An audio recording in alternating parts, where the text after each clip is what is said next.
मुंबईमध्ये आलोय आणि मुंबईमध्ये आल्याच्या नंतर आम्हाला इथं समजलं की आजची कॅबिनेट कॅन्सल होते कारण की मुख्यमंत्र्यांची तब्येत बरी नाहीये। त्यानंतर आमचे काही आंदोलनकर्ते मंत्रालयामध्ये होते, त्यांना तिथं आंदोलन केलं। त्यानंतर आम्ही इथं मुख्यमंत्र्यांची भेट घ्यायला आलो होतो। का तर हा 60 वर्षाचा प्रश्न आहे आमचा, परंतु त्याच्यावर तोडगा निघत नाहीये।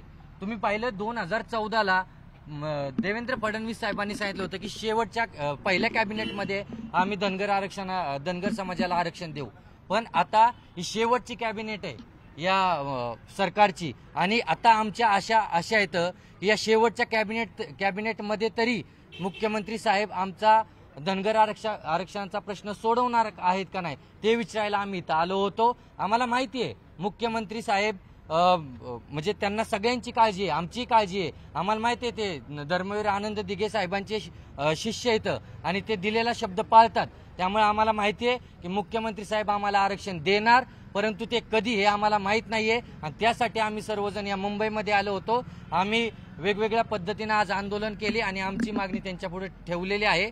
आम्हाला आशा आहे की मुख्यमंत्री साहेबच या धनगर समाजाला तारू शकतात आणि जर असं झालं आणि या धनगर समाजाला जर मुख्यमंत्री साहेबांनी आरक्षण दिलं तर पुढचेही मुख्यमंत्री माननीय एकनाथरावजी शिंदेच असतील। धन्यवाद।